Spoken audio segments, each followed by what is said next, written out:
network, establish some networking opportunities. And we actually have a guest speaker. You guys might know her. She is Susan Pha, a new run for City Council Hall on Tiktono. But you guys know Cindy Yang, but you know maybe cousin Yamamoka. So she's going to be introducing our guest speaker. And then I'll just tell you a little bit about the plan. If they don't, so for this evening, we're going to have Susan speak first, and then after that, and then after we're going to start a networking session. And this pause session, if they want to, you really don't get the ones how go ahead, donate cho funding for them. So the opportunity now to more donate on it for her tiền, rất cái thời gian rất là trong chúng ta đang đợi là donate for them. What kind of career opportunities are out there? Okay. So nói với là donate nữa. So cái sao donate sẽ là theo khởi thôi trong donate trong cả. Okay. So Cindy. All right. I feel so old looking at you guys. So thanks for coming out today. You guys don't do anything on Friday nights, so this is like perfect for you. But I'm going to introduce a great friend, also a mentor and a candidate for Brooklyn Park City Council. She has a long history of doing a lot of work here in the community. She's also she's also published 2 books on her own. So it's an absolute honor for her to be here and speak to you guys today, and I hope that you have your listening ears on. It's an awesome opportunity for you guys to meet her, and right now we're running a big political campaign, and right now it's really important that you guys know what's going on in your community. She's just an incredible candidate, and I have the honor of introducing her. Susan, can you come?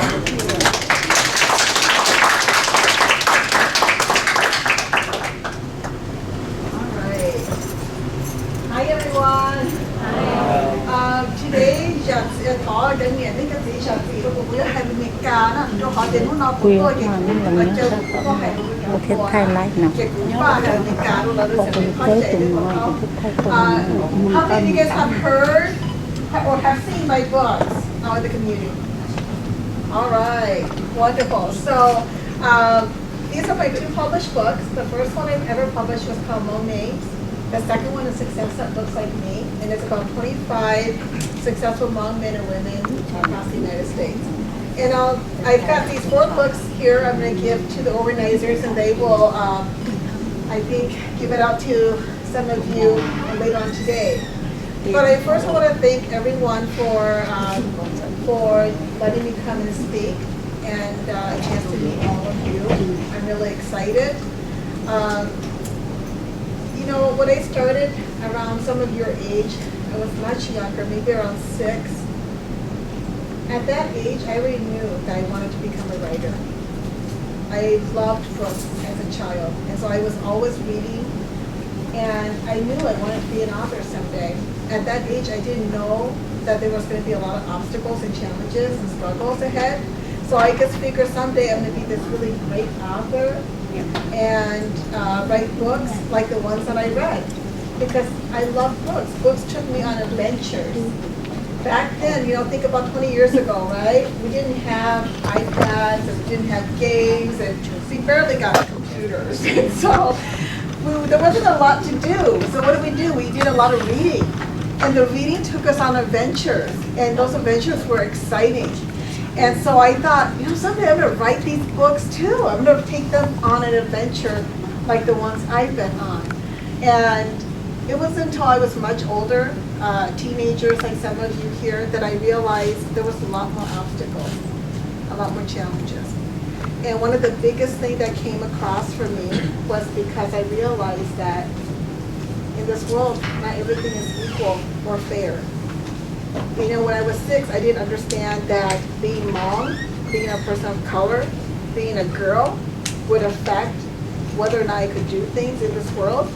But as I got older, I realized that because I was Hmong, there was a lot of things that were obstacles for me that wasn't for others. Because I was a girl, my mom told me that you don't need to go to college. Okay, this is back in my time. Now, these days, girls and boys, they all are encouraged to go to college, right? But when I was growing up, my mom told me, good girls don't go to college. Because good girls who go to college are actually bad because they go away to college and you don't know what they're doing. They may be doing bad things, so good girls don't do that. They stay home, they help with the dishes, they help with taking care of the kids, and then they wait and hope that someone marries them and they become a good wife and a good mother and a good nya. So that's what I was told. So there was a lot of things that were obstacles for me that aren't for you guys these days, and I'm happy to see that because you have so much potential and you can do anything with your life. And so growing up, I gave up my dream of ever becoming an author because I saw that there were so many obstacles for me. And as I became an adult, I decided I got married. I became a good nya, a mother, and a wife. And I worked, and I owned my own business. Is what I did. But I gave up my dream of ever becoming an author because I thought that's not for me. I can't do that. And I will tell you that don't ever let someone else take away your dreams. Don't let them take away your dreams. And don't self-doubt yourself. Because all of you have potential to do whatever you want and be whatever you want. And that's why I created this book here. This one here actually came out because as I was talking to people, and as I have kids, as I was looking at my own children, I realized that even though it was 20 years later, we didn't have role models that look like us, right? When you go to school, all the books you read is in English, and it's about predominantly white Americans. They're not about Hmong people. They're not about people that look like you. They're not about people that came from where you came from, that had the struggles that you had. And so I knew that in order for our kids to overcome the struggles, the obstacles, you guys had to have role models that look like you. That maybe if you read about other people that look like you that became successful in whatever they wanted to do, whatever that dream was, that maybe it will promote you and encourage you to actually follow your dreams too. Because some of the people in here are really great people. Like, for an example, I don't know if you guys know Dr. Ya. He's a pastor and a doctor. He's fantastic.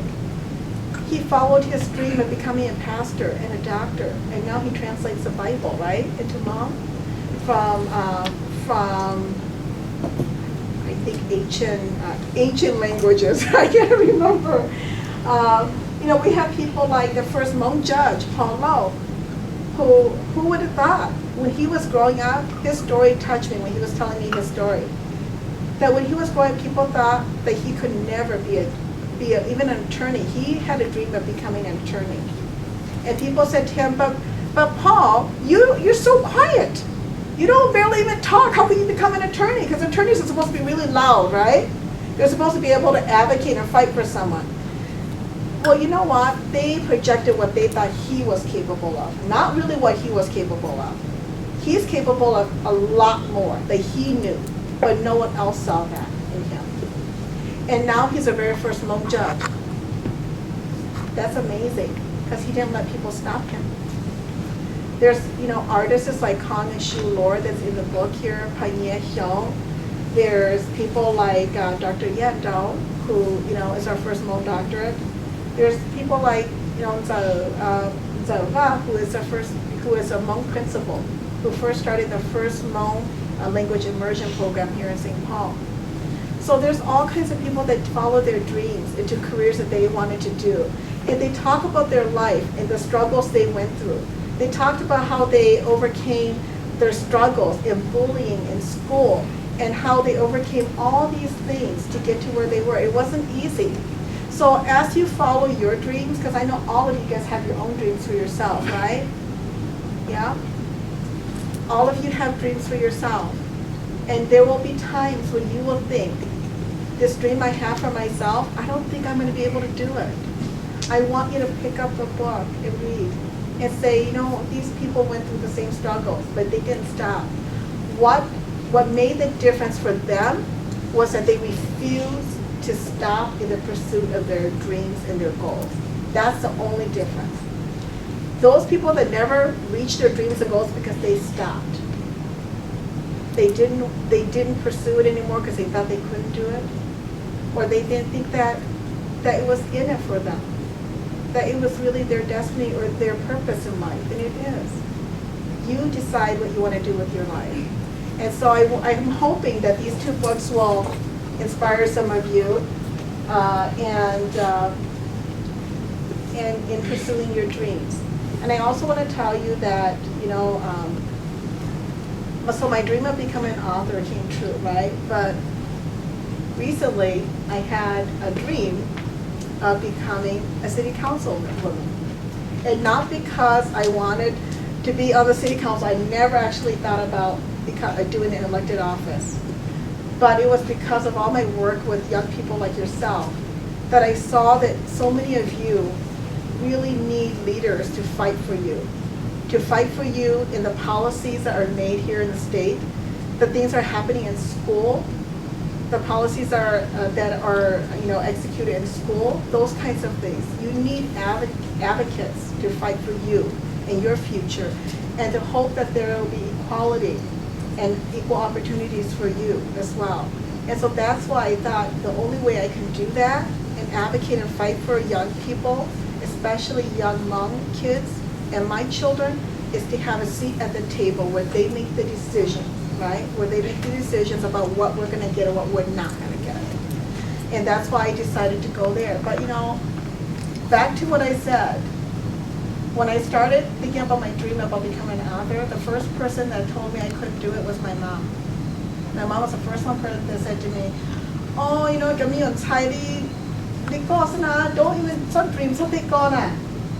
I chỉ một con tao, and then bên đó cái tôi hiểu chỗ đại địa, ở chỗ mà nó tụi mình ở cái bên đó có một nhà cái nó xa cái đặc khác này, cái gì, cái gì thế nào. So my mom, she crushed my dreams about becoming an author, but because she was my mother, she's my first mentor, my first role model, I believe that. I let her thoughts become mine. And I said, I guess I shouldn't even think about that because that's not possible. So when I first thought about becoming a city councilwoman, I knew my mom was going to find out because I was going to tell everyone and she's going to know. She lives in California, I live here. I was so scared to call her. It doesn't matter how old you are. I'm old and I'm still scared to call my mom. But I called her because I knew she was going to find out from someone that she was going to be mad at me for not telling her first. But I dreaded calling her. So it doesn't matter if you're young or old like me. You're always going to want respect and love from your parents, right? So I got on the phone and I called my mom. And I said to Mom, I'm going to run for city council here in Brooklyn Park. I try not to get emotional. Because no matter how old you get, you still want your parents to be proud of you, right? And I said, I'm going to run for city council here in Brooklyn Park. And I knew she wasn't going to support me. I knew she was going to say something that was going to hurt my feelings. And she did, of course, it's typical of her. Because our parents they think that they can't do things, so they think that we can't do things. Like they have limits on what we want to do and accomplish in our life. And it's because they just want to protect us. They don't want us to fail.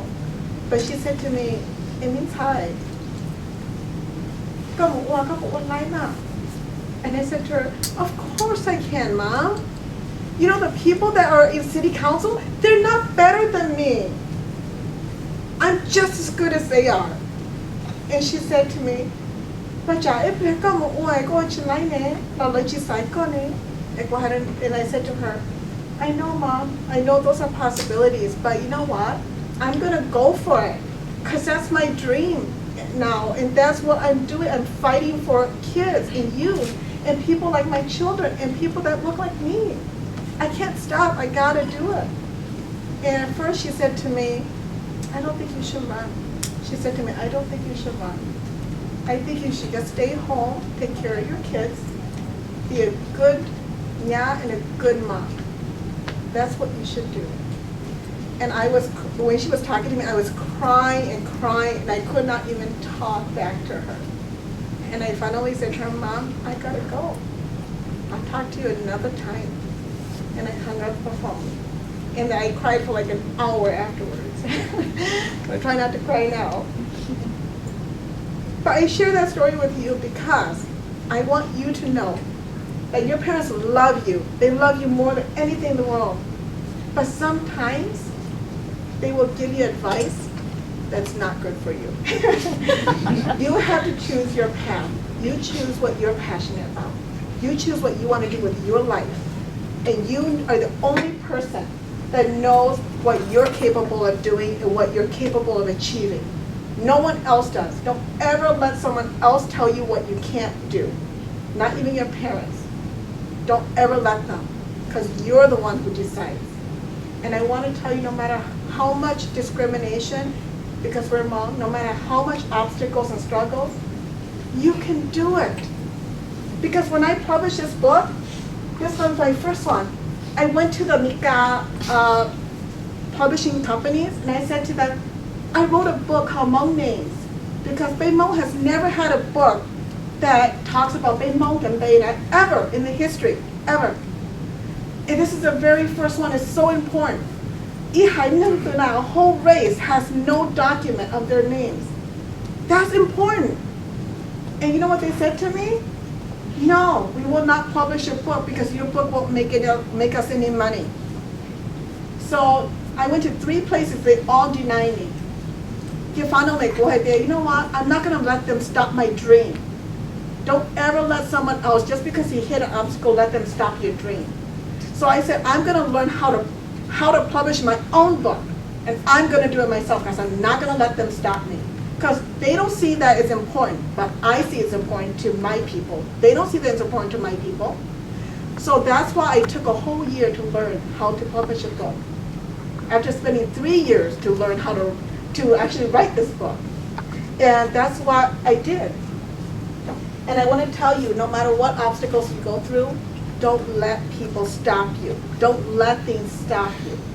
If you have a dream, you have something you want to do, you go for it. You find every single possible way to do it, because you can. No one can stop you. Only you can stop yourself. Okay?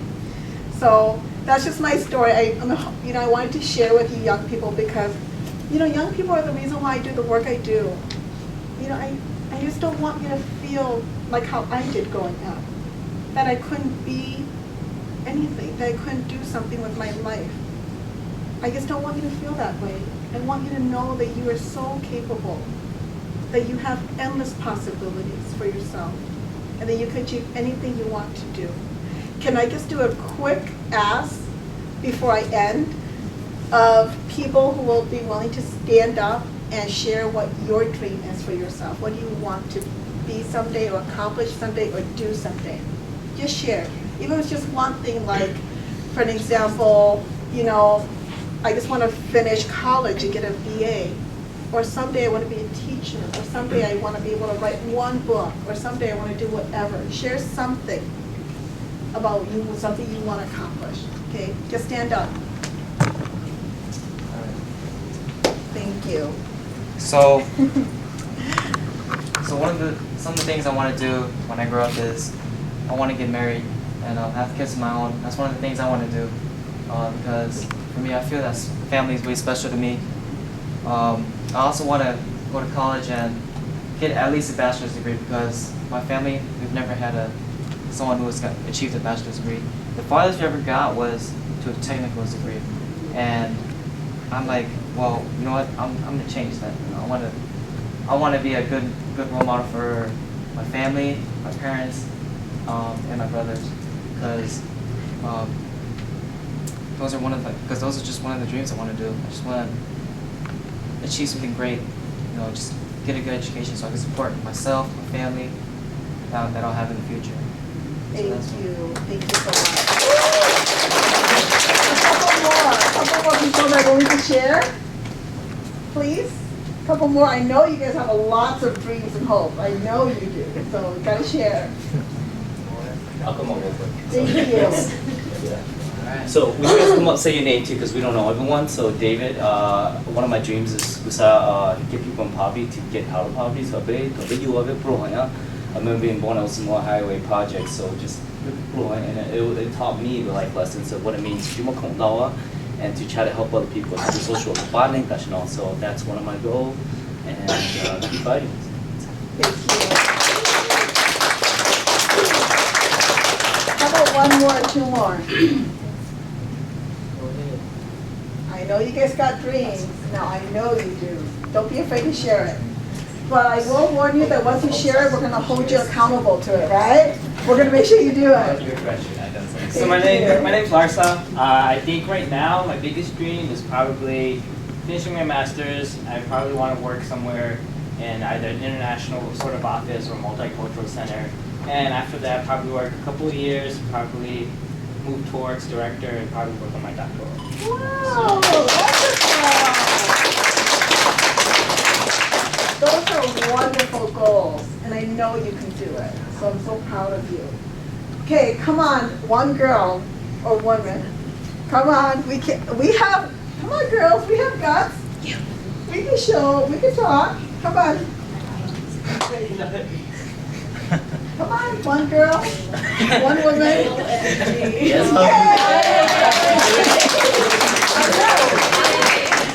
My name is Sumi and I'm from California.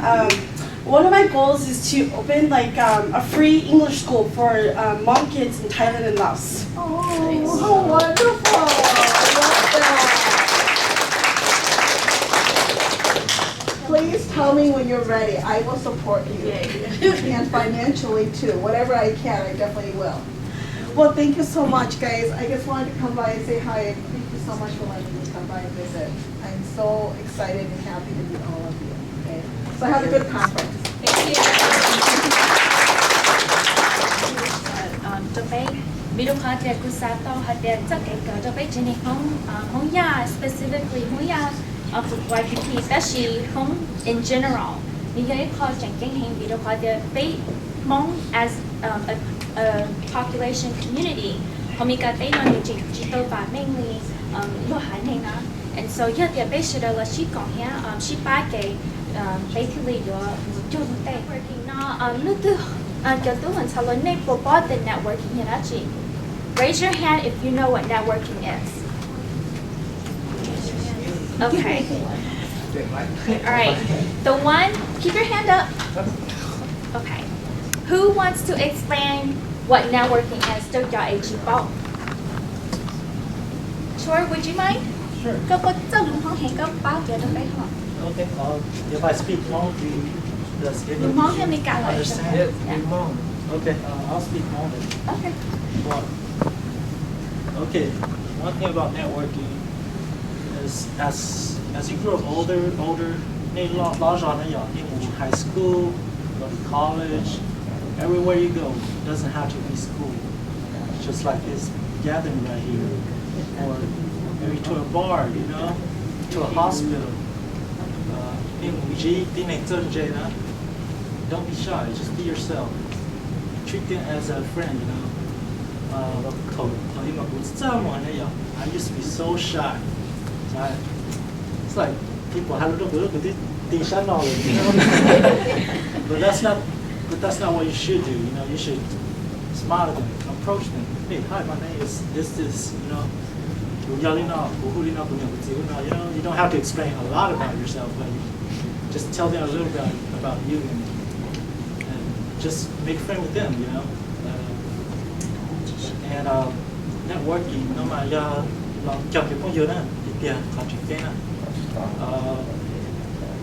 yeah, you don't know who you meet, that's life. You may meet a doctor that dress regularly like you, you may meet a congressman just look like your uncle, but you meet them, you talk to them, tell them a little bit about yourself. They'll be more than happy to know about you, and just meet them, greet them,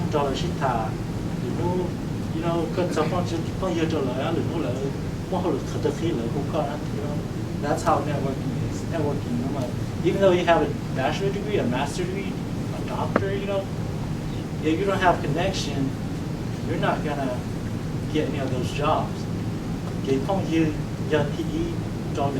Professional, okay?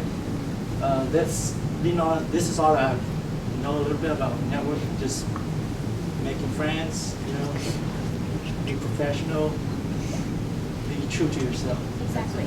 So how networking na kini nhưng yo iya li cho hai or chore. Ni yo có ni bay cha o how networking go donate có ni to hay ni bỏ. From here, from our family, I need start working and networking skill. Don't call you getting network that circle that you build for yourself, it's gonna keep growing. So that day when you are looking for that job, you have more people to ask to help you get those connections and get that job, get that career that you want, okay?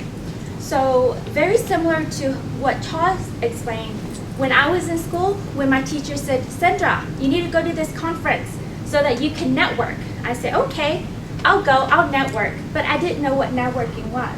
I didn't really know how powerful it can become to help me get to where I am. So that's why it's so important that we're here today. You know, there's gonna be some people who come up here, they're gonna talk about why they decided to pursue what they wanted to do in college, why they're doing what they're doing. And I want you guys to listen, okay? Because you never know, that might be something that you're interested in. So thank you, and one day when you're in college and you need advice, you know, basically your brother or sister, go who gets in that, okay? So right now I'm going to turn it over to Sai, and then Sai's going to introduce some of the people who's going to talk about themselves, okay? So, so I'm gonna select a few of the people, but I'll go first because I'm the one picking them, so I can go first. So, we are so I'm 27 years old. I was born and raised in Minnesota, and then I never want to be a social worker. You guys know what social work does? You know about? Yeah, kind of. Social work, they help people provide food, housing, anything of that sort. I work in child protection, so I help make sure the kids are safe, make sure the parents aren't, are beating them or being sexually assaulted. Like, honestly, what we did, we would have had child protection case, but it's different, among people. So I never knew that. I want to be a police officer. I went to St. Cloud State, so I went there for a year and I realized I couldn't shoot someone, whether it was good or bad, So it's crazy. And I'd be like stopping at a stop sign, but no, it's okay, go ahead. I'll do like 3 times in a row, so I can't do that. I realized that about myself. So you guys are talking about networking, right? I looking to talk to all the professors, sociology, psychology, and social work. Talk to all the professors, be like, hey, because me, I'm very practical. I realized if I do something, then I can pick it up very well. That's why I'm the best at basketball, guys. So I can do that. So I realized sociology was more of the study of the brain and people, which is good, but I'm not doing nothing. And the sociology is study of people and behaviors. Psychology is the study of the brain. And the social work was a blend of everything, but I'm actually doing it. So I got that through talking to the professor. That's networking. You just go up there, you just say, hey, what is this class? What do you do? Why do you do what you do? So networking is good. Information and interviews is even better because you actually ask someone who's been in the field for 15, 20 years or so. So I kind of got that personal experience about it, so that kind of helped me. Moving on, I took the one-on-one course that usually in college that's your introduction course, social work. So that was really good. I learned about social work. We had a code of ethics, which talks about what we focus on. I like that they focus on poverty. I'm very big in poverty. We grew up in poverty, and I always, my family in poverty, I try to help them a little bit more extra. Just say, hey, you can go into the mall, get your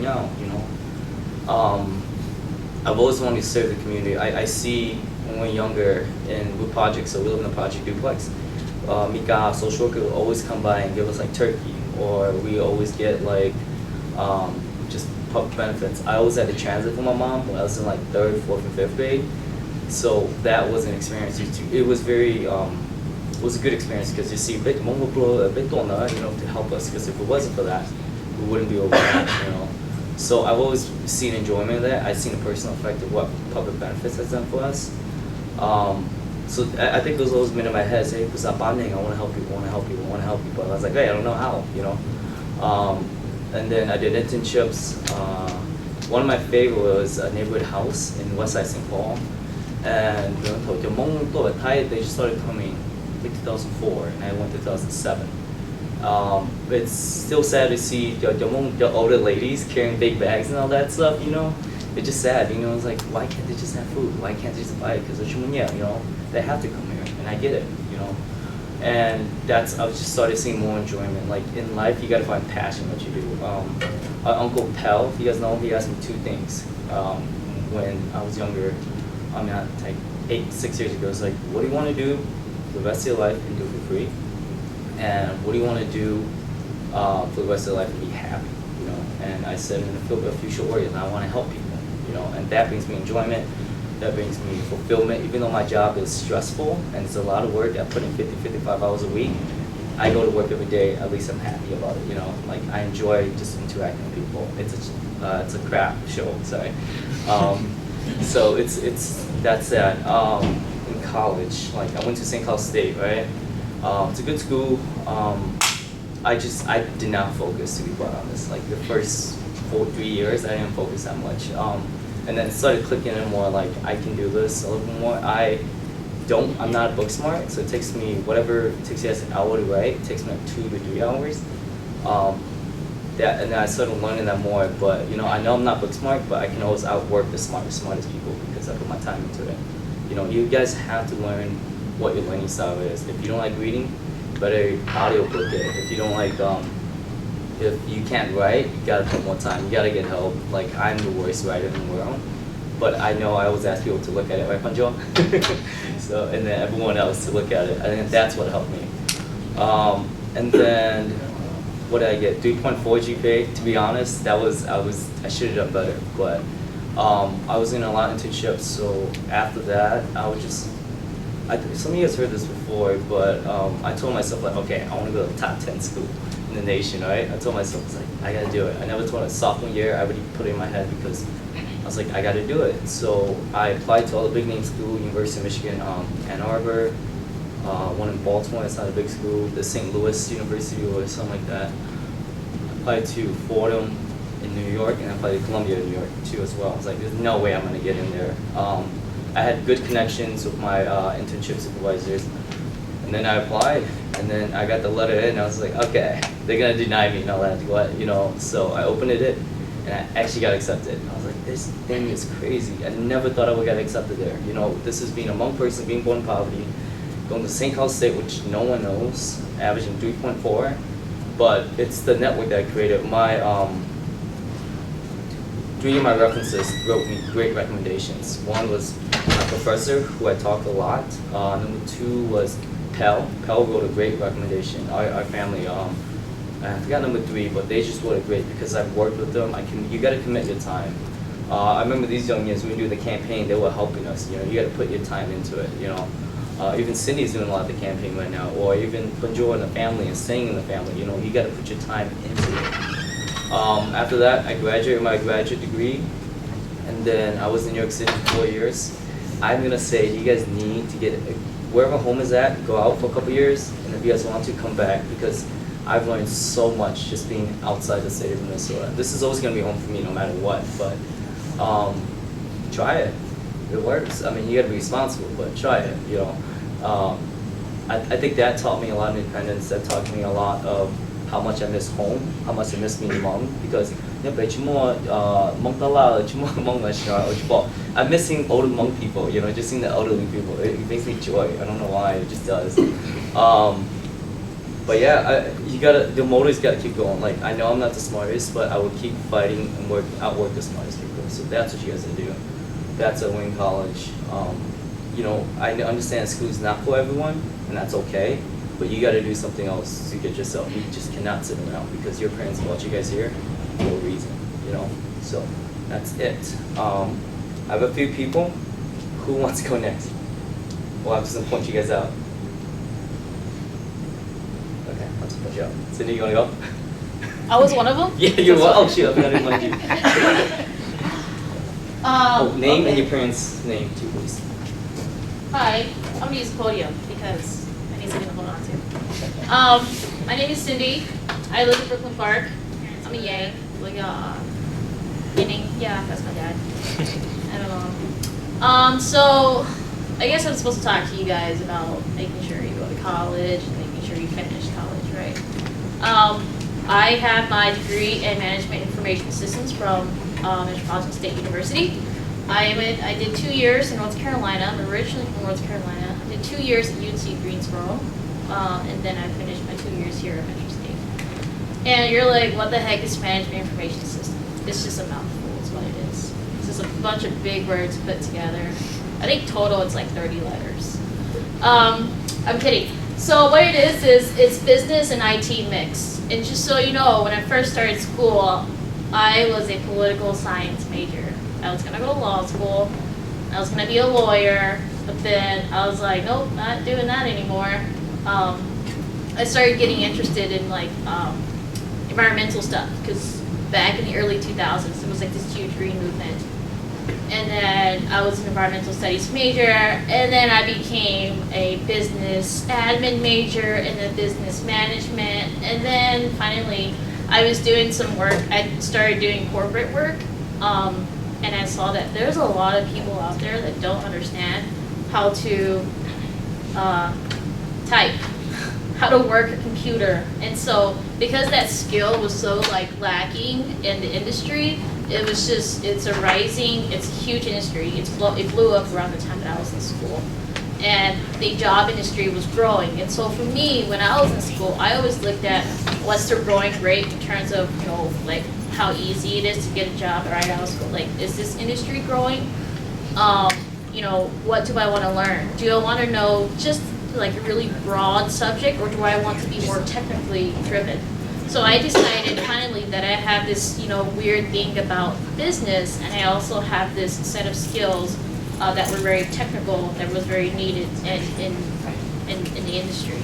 So business and IT mix is management information systems, and it took me like 5 years to figure out that that's what I wanted to do.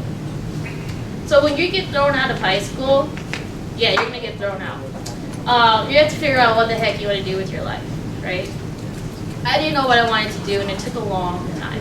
Do you guys know what you want to do? Do you know what you want to do? Exactly. And so I finished school. I found my dream job. I was doing pretty well. I mean, fresh college graduate. I was a yuppie. The word yuppie means young professional. So I was living a life. But then I got like super bored with my life. I was getting really, really bored. So I remember driving into work every single morning. I was like, oh my gosh, I hate this drive, I hate this job, blah, blah, blah. But really it was an incredible opportunity and company to work for. I mean, my company, it's very millennial driven in terms of we have a lot of parties, we have a lot of fun. And you also just leave work early if you want to, kind of like what I do. But you work hard. Sometimes I'm up till midnight working. But I had this great opportunity, but I couldn't figure out why there was this void. You know what a void is? It's like a hole that like you can't fill with anything. So I went to H&D. Who knows what H&D is? Yeah, a couple of you. You guys know. So it's Small National Development Conference. They have it here every so often. What they do is, I'm not gonna tell you what they do, but they have like huge conferences. And it's totally catered to you guys, right? And what they do is they have like people like me, Sandra, David, and they make us go, that we meet you guys, and that's like an opportunity for you to network. And you're like, okay, well, I'm not going to introduce myself to like some person who's like working older than me. I probably have nothing in common with this person. And you're probably like chicken too, right? You're like, I'm not gonna go introduce myself. Well, that place is just a perfect opportunity because people like myself, we are just so eager to talk to you guys. And we want to know what you're doing. We want to know what you want to learn. So I went there and I met this guy. His name is Dai. He's actually the city council person in St. Paul. And you're like, okay, what's a city council person? Well, they make the laws for the city that you live in. So if they say yes to something, that means you have to abide by that law, no matter what, because you live there. So I met him, and then before you knew it, I was like fully immersed into a campaign. I raised over $15,000 for him in his electoral campaign. I was talking to millionaires, I was talking to business owners, I was talking to your richest, your fattest person around town. Like it didn't matter to me anymore. Like for a long time, I was oppressed. And you're like, okay, what the heck is oppression? Well, it's something that stops you from doing something great. And we live with a lot of oppressions, and we need to realize what those are. And we need to be liberated. Right now, there's a lot of things in front of you. Like, you guys won't even make eye contact with me. Right? Actually, some of you will. See, now he is. The thing is that you have to be liberated. You have to figure out that, you know what, I am sick and tired of being this quiet person. I'm sick and tired of thinking that my idea is not good enough. You gotta know that, like, everybody you talk to is just another human. I think the biggest lesson I learned in college was that my professors were humans. You know, you think that they're all almighty and they're like dispersing you your grades and your assignments, and you're afraid to talk to them a little bit. But when you miss an assignment and you go tell them, hey, you know, like, I overslept, I'm really sorry, I missed turning in this assignment. They're like, oh yeah, I did that in college, it's okay. If you have it ready, just give it to me. You have to realize that your professors are there to help you, they're not there to punish you.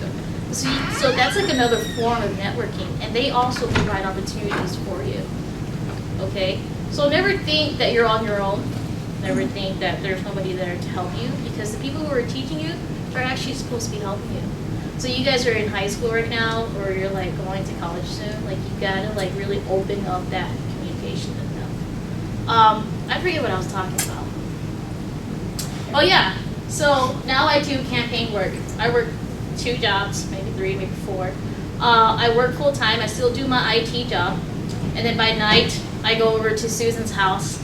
That's our campaign base, and we just like hammer it. We go talk to people at the doors. We build strategies. We build a lot of crazy stuff. They don't explode, so it's all good. But what we're doing is we're building a movement, and we need you guys to join it. You know, we need you guys to realize that you can be leaders, and that you can get, if you want to be, you can be an elected official. If you want to be an IT professional, you can do it. I'm living it. I thought my life ended when I finished school, but now I'm living a whole new life. It's just amazing. And that's because I got out of my comfort zone. I'm like, F it, I'm just gonna do whatever I want to do. Nothing's gonna stop you. It's very true what Susan said. Nothing's gonna stop you, other than yourself. And I stopped myself for a long time. And finally, at 26 years old, I finally decided that I'm not gonna let that happen anymore. So don't turn 26 and realize that you're not gonna let that if you want to. That's all I'm saying. Okay?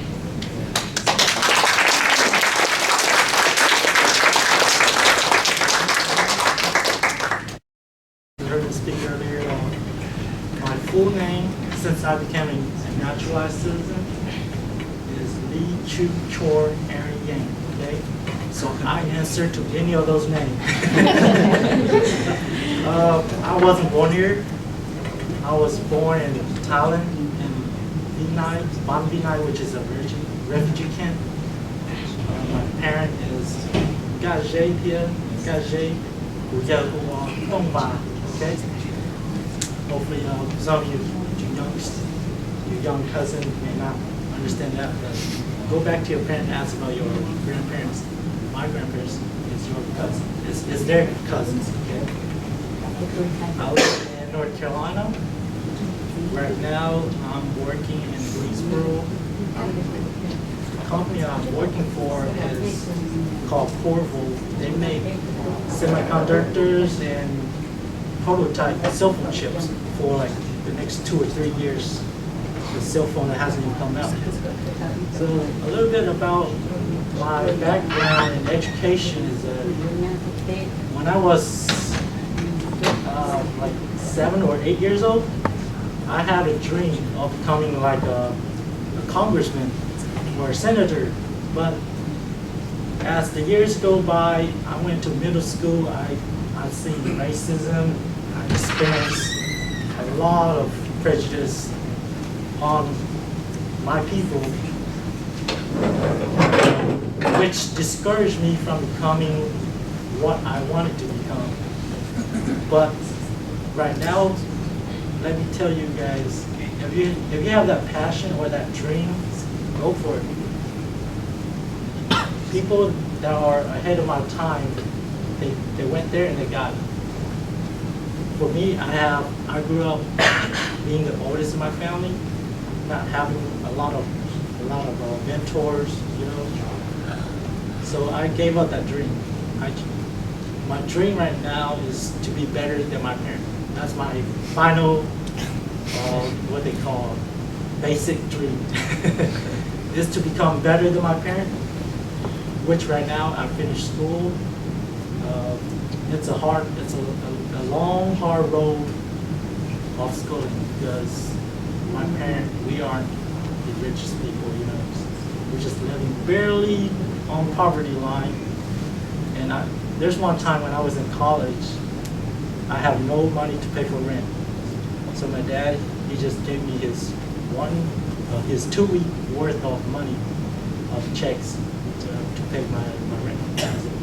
I was looking at it, I was crying, you know. Yeah. Our parents, they love us very much. They always want the best out of us. After graduating, I landed a fairly good job. I have a few offers. They're still waiting for me whenever I return next week. But I went to college. I see a lot of things. When you're up there, you can see it toward another level. It's like a filter, you know. When you go to school in high school, it filters you out from those who drop out in middle school.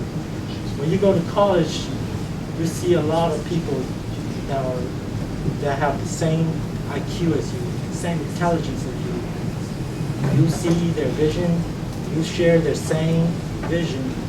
All you want to do is go ahead and finish that degree that you're looking for, pursuing. For me, when I went to college, I look at my left and see my friends. You know, to my right, see my friends. They're all the same. They're all the same family. They're from the same family. I started asking myself, why are my friends, all of their families here? And I look at myself, where is my family? You know, I want my family to be up there with me.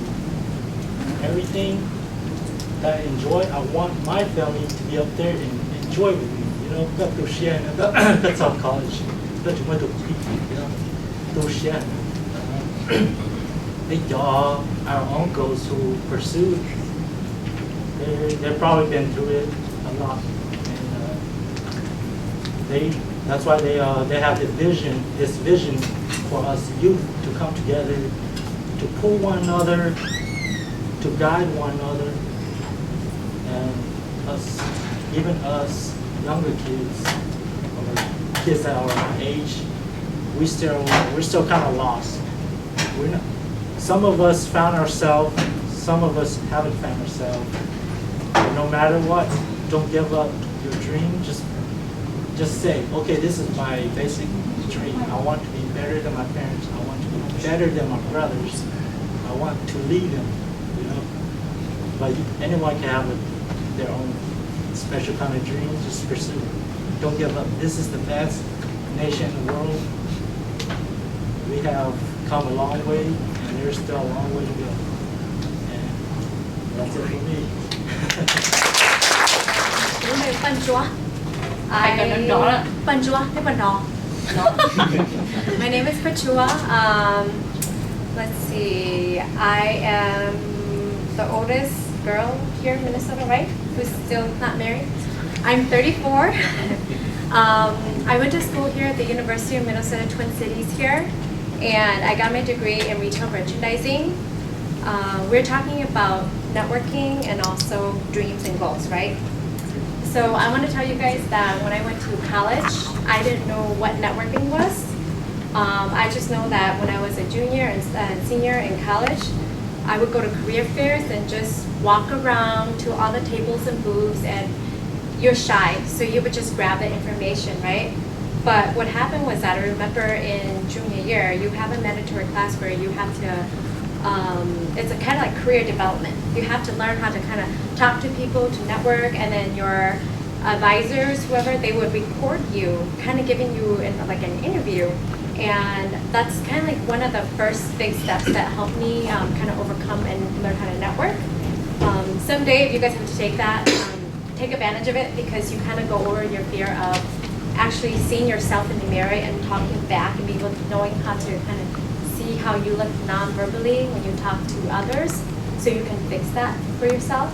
So in college, that really helps you because when you go to job fairs, I remember I was graduating and I needed an internship, and I went to one of the buildings, and when you go, like other people, like companies and all that stuff, and the big companies are like, my degree was retail merchandising, but companies say, the big companies here were Best Buy Corporation, Target, see what else, General Mills, a lot of very big companies here. There's very big insurance companies here too, like the Hartford, Travelers, and all that stuff too. So for me, I was still very shy. But going to career development classes, and then also, every day you share TV on. Your parents probably yell at you for watching TV and stuff. But you guys, I learned actually from that, and also my surroundings. I was born and raised from La Crosse, Wisconsin. So going to a career fair, I actually went and talked to Shopko Corporation, and they're a small, they're like Targets, but they're only in small towns. So a lot of the people who live in the city here didn't know who they were, but I did. I didn't know who they were really well, but I knew who they were, and so I went to speak with, this guy is actually the VP. He just came and nobody talked to him because it's both the Talano shop.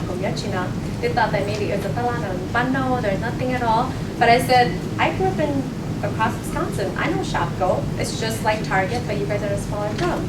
And just because I interacted with him, he was like, do you want to go for an interview? And so I was like, sure. And during that time, as a college student, we're all poor. We're really poor, right? So I actually didn't have money, and I didn't have a good car.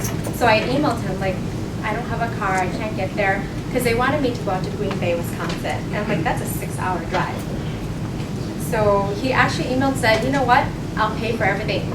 They rented me a car, they paid for my hotel room, I made my brother go with me, and we went to the interview. It was a day long. I talked to 4 people, but what I learned there is that just kind of, pretty much just being friendly and being yourself, like what Aaron's saying here before, and just, telling them what you know about, what your interests are, and kind of like what you know from what their background is, that kind of opens up the door for you to ask more questions, and they ask more for you, to lead to kind of like what happened to me, where I was able to get the opportunity to go to Green Bay, Wisconsin, and interview, and it was a great interview. They offered me a position, but unfortunately, I still needed my internship, so I couldn't take that. So that's just kind of like one of the things that I learned from networking. It really does open the doors for you, and my dream is to always go into the retail corporation and do something. I didn't know what it was, maybe be a business analyst or a buyer, but once I got kind of, so I entered a Nordstrom, and I found out that I don't like retail. I don't like the hours. So my dream, what I thought was what I wanted to do forever, my whole life, retail is not what I wanted to do. I don't like the hours. The pay was not good. I wanted to go on vacation too. And so I had to kind of like redirect myself. So I left. I kind of just, scary, but I just left. And again, I networked. I had friends who were in other industries.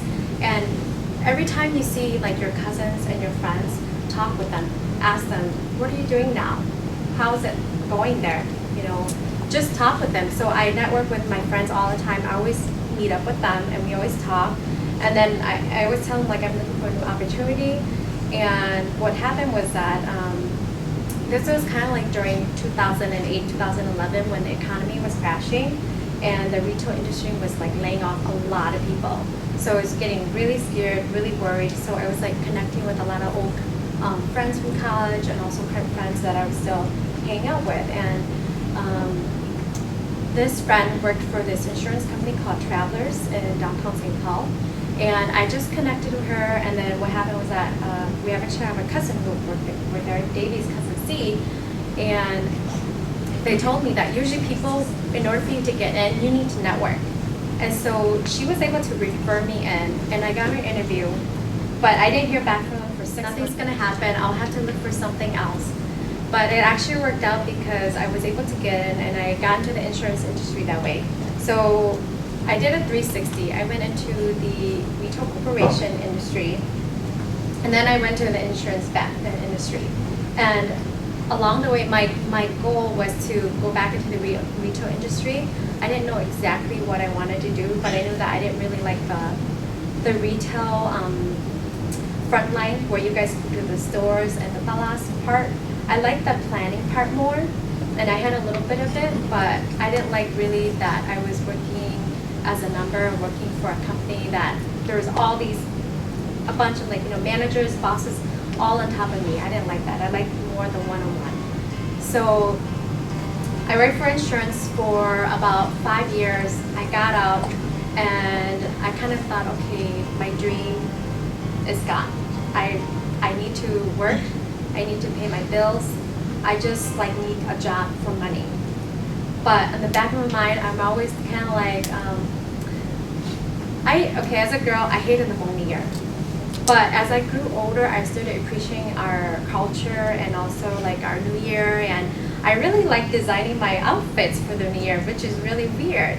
So that kind of became a hobby, and I kind of figured out that that's kind of what I want to do. I want to do exporting, importing, doing my own little stuff and being kind of my own boss. So what happened was that I kind of started doing stuff like that and going online, ordering stuff, and then I had a dream that when I was in high school that I wanted to open up my own business too, but I know you need to make money. So I'm working at in the insurance industry, just making money, trying to save, trying to hopefully make something happen. And what happened was that last year, I actually went and worked for the Social Security Administration. So I went through all these different obstacles, worked for all these different companies, and what happened was that I stopped working for them, and I took a month off. I went to Southeast Asia. I went to Southeast Asia with a backpack on and 3 older ladies. And I came back home with 3 suitcases, and along the way, I decided that I was going to open up my own Etsy shop and kind of start my own business. And I didn't know anybody who did that. I wanted to just kind of do it because I knew that if I didn't, that would be the last opportunity for me to do it. And so I needed resources too, but I knew that I can't go back to Southeast Asia a lot.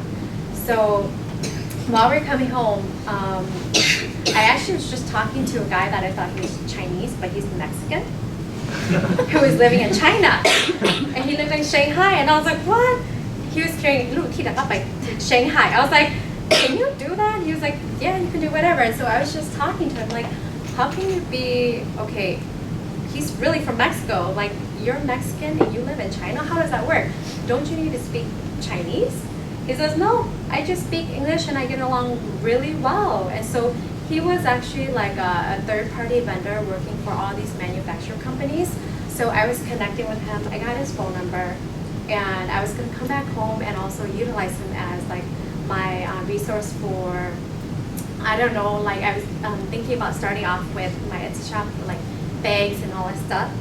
And I was going to utilize him for my hardware to help me with the hardware pieces maybe the chains and all that stuff. I was going to use them for that. But I came home and I was working on my prototype for a whole month. And then I decided, you know what?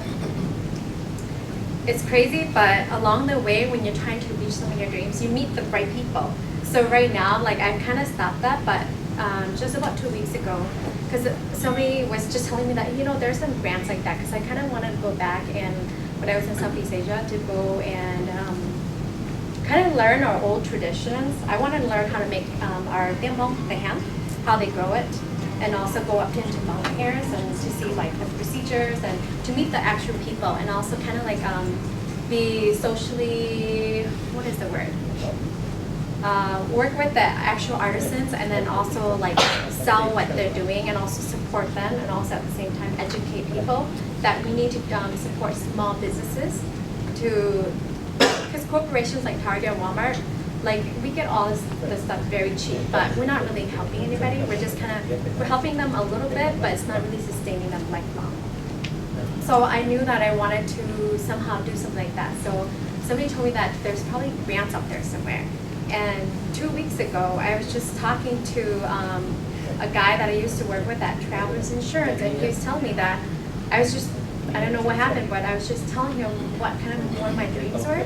And he goes, you know, there are grants out there, and I'm on the board for it. So now I have a connection and know how to try to maybe get on the board, or else learn how to write a grant to kind of reach towards my dream, because I wanted to actually go to Vietnam and go to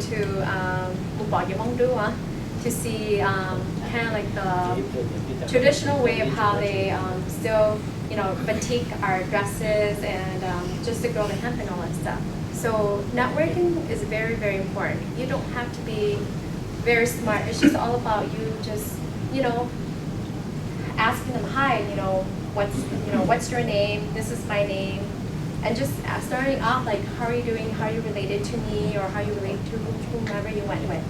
So networking is very, very important. It's going to help everybody and all of you someday. And that's my story. Vấn đề sáng không? Anh này cũng chỉ phát trong sẽ phát trong thì không. I live in Minnesota, and I'm one of the older young kids that's not here yet, so I hear that all the time. So, well, me, I went to St. Thomas in St. Paul, and I graduated from there a long time ago, back in 2002. And so I was one of the lucky ones. Since 7th grade or 8th grade, when I was introduced to computers and started using them, I'm like, oh man, I love computers. I'm gonna go into this. And so ever since then, 7th grade, I'm like, okay, I'm focused with it. I like this. So even in high school, took computer classes, going to college, went straight into a computer major, computer science. So at the end, I graduated with computer information systems. But computer field is so broad, and so I'm doing work in, right now I'm actually doing more of a networking IT administrator job. Not, you can do this, so they have so many fields in there. You can be programmer, you can be soft system design, you can do a lot of stuff, but I chose the field of doing support and IT administrator. And so,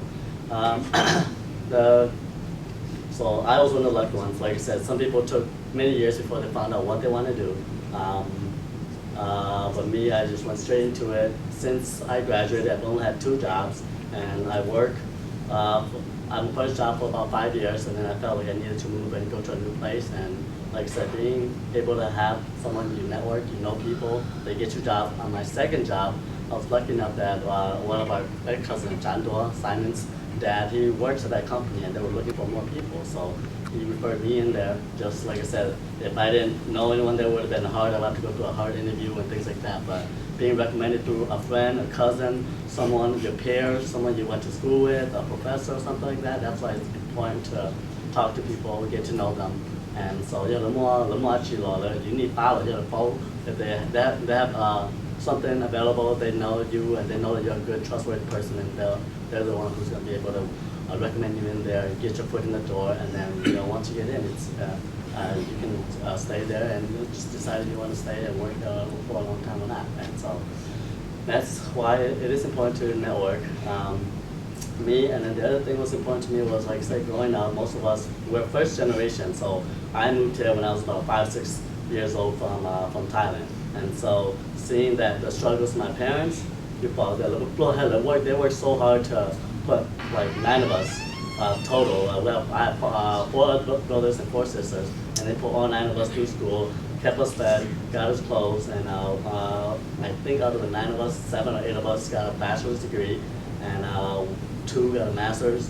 And so at least, so I was very proud and saw the struggle. And so me personally, I didn't want that struggle for my kids also. So I work hard. I've always seen that, and I support my parents now. They're both retired, and like I said, at 29 years old, I was able to buy a house already. My parents are living with me, and so that's why it's like you see the struggles your parents work, and they work so hard. So I didn't want that to go with them, and that's basically, yeah. And so they work. Yeah. So I just wanted to let you know that don't let anyone tell you that you can't, and see the struggles of your parents. Do it for yourself, do it for your family, and just work hard. And like I said, you'll be able to succeed because once you get through college, we all want to have that job. We want to work because right now, when I'm single, working, you can travel, you can do things that you want to do, and as much as people say if you don't have money, it limits you a lot too. And so money, connection with people, those will really help you in your progress as you move on through life as you get older and older. And so now that you guys know, if you guys, all the little cousins, you guys ever need help and stuff, like I said, you guys have connection through me. Just ask one of the people and just, if you have questions about computer field, working, networking, computers, things like that, just feel free, let me know, And so I can be one of your networks already, so, okay? That's it. My name's Mike. I am Sandra, or your sister here's husband. Well, what I wanted to talk today about is that going to college is a fun experience, and you'll learn a lot in college. One of the most important things in college that I've learned is that don't be afraid to fail. In your life, you're gonna fail, and so by failing, you learn a lot. Because the only time you'll learn is through failure. Because I've learned so much through failure. Because the work that I do, I am a plant geneticist, and so I work in areas that are experimental, and so not everything will succeed on the first try. You're gonna fail, but don't ever give up, because if you keep your mind on the task and on the goal of what you want to achieve, there's a possibility that it'll work. Or by talking to people, getting ideas from people, how to better your approach. Like what we're talking about is networking. So in essence, doing that with your colleagues, or talking to them, you'll generate more ideas on how to improve on your experiments and what else is missing. And so you guys are so young that failing seems something that it's hard to think. You're afraid to fail because you would be scolded by your parents, or your boss might think that, hey, this guy can't do the job because he failed so many times doing this. But that's part of life. You're gonna fail on a lot of things, but to see you succeed in all the challenges is something that is worthwhile. To see your success and seeing people give you praise for the things that you do. But how many of you guys here are afraid of failure?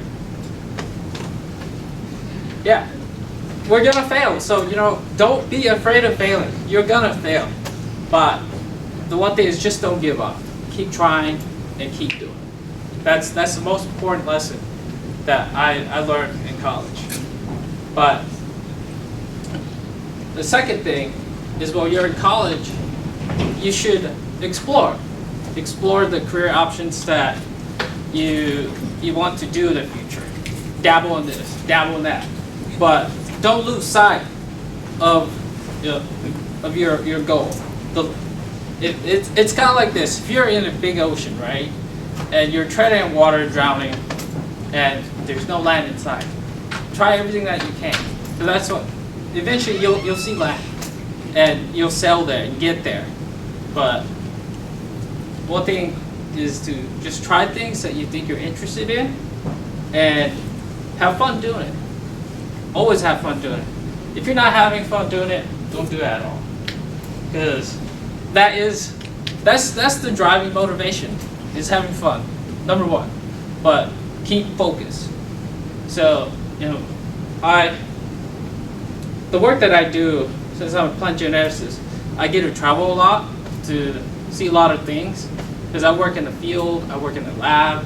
So I try a lot of things, and it's fun. If I thought that my work was boring, I would never do it. I do something different, because it's that drive. Fun is what keeps you going, and most importantly is passion. There's one thing that the work that I do, one thing that I always keep in mind is that there is this grand challenge. How many of you are aware that in the next 25 years, the population on Earth, human population, we're going to reach like 9 billion people on Earth. Like, how are we going to feed those people, right? So this is a grand challenge of humanity, is how are we going to feed the number of people on this Earth? And so, now how many of you guys thought about that? Yeah. So, you know, there are these grand challenges that, you know, nature, and so, but go through college, you'll see those things, you'll see those problems. And we need people like you guys, grown up, vision of trying to solve these problems. Like, those are the things that are needed. So, you know, if you can find a solution to solve world hunger and end world hunger, you'll end a lot of conflicts in this world. So right now it might not mean much to you guys at this point in your life, but as you get older, you start seeing those things, and you think about, like, you know, what can I do as an individual? Just me. What can I do? So, like, the work that I do, it might not impact your life today, but, you know, you make those small increments, and one at a time, it builds momentum, and it gets bigger, and you could start addressing these real problems. And so our grand challenge is finding ways to improve crop productivity so that we can feed the world and in developing countries. So, you know, it's a grand challenge, and so, you know, we'll need bright people to start addressing that problem, because I myself cannot do it, and even the brightest minds can't do it. They can't solve it, but, you know, they're working towards it. So that's what I'm saying, is that, yeah, as long as you keep sight of what you're doing, eventually you'll achieve it. So that's one thing that I just wanted to say to the young ones, is that don't be afraid to fail. You're gonna fail, but don't give up. Anyone have any questions? Yeah? No questions? Yeah? What was your major? I am crop science. Crop science. So I work as a plant geneticist. Okay. Yeah. Oh yeah. I know. Yeah. So what kind of work do you do? Like, do you experiment with different plants to? What's your like main goal as a geneticist? Yeah. So what I do, I work on wheat on the field all the time. So what we're trying to do is to, through the power of genetics, is to improve productivity, meaning more wheat and more yield, and disease resistance, so that you don't have like pathogens or viruses that come in and wipe out the entire field. And so we work on the genetics of improving crop productivity so that we can feed the world, and, you know, particularly in the U.S., is to you know, see, like, have food security here in the U.S. as well as abroad. So we work in the field and in the lab doing very fun things. Good evening, see, I come from a family of biologically 6, but I say 7 because we have our cousin that lived with us after our aunt passed away. I am the middle child, and similar to the American terms of the middle child, you're the ignored child, the child who your parents don't see because they're too busy pleasing the older one and loving the youngest one, which is fine. It has its own perks. didn't know that. I was out of the 6 siblings, I was the first to finish my bachelor's degree. I have 2 older siblings, Kazola and 2. Going to college, I did my first year out of state. Financially, it wasn't a smart idea because after I came back, because I was just so homesick, I ended up starting to have to pay my loans, my Parent Plus loan. But I really enjoyed it. The hard part was that there was no home people. It was all white people. Like everywhere you go, it's white. And then like if you see Asian people, they're probably Chinese. And then if the Chinese people come up to you, they probably think you're Chinese. And then it was really hard because then I'd be like, I'm Hmong, and they're like, what's Hmong? And I'm like, how do you people not know this? But after a year in Iowa, I came back to Minnesota because it was cheaper, and I really missed home. I missed home cooked meals because, oh my gosh, as good as the dining meals were, right after I got done eating, I had to run to the bathroom because they use so much milk, so much milk. Like that's why we're lactose, because we don't really eat or drink milk products. But in college, I majored in English. I really wanted to teach abroad, specifically in Korea, but after college I wasn't able to, and one of the big issues was that I'm Asian and they're Asian and they want a white person, or a different skin colored person, just because that's what their view is, that if you're a different skin color, it makes their school look better. And that because I'm Asian and I really do blend in, they're not going to assume that I know English. They're going to assume that I know Korean or whatever it is. But in college, my junior and senior year, I got a chance to minor in ESL. And I liked English, a lot of reading, a lot of writing, not a lot of tests. But when I did my ESL minor, that's where I felt myself to be really flourishing. A place where I felt that I could really help people, because I knew I wanted to help people. I just didn't know how or in what field. And so I was like, oh man, I really want to do ESL abroad. And then when I didn't get to do ESL abroad, I decided to go back to school because my sister was a nursing assistant. And she really liked it. And I was like, oh, I should try that. That's another way of helping people. And so I did that for a year. Throughout the year, at one point I fractured my pinky toe because one of the little oxygen tanks fell on my foot. It was really funny because I finished my shift, but it hurt.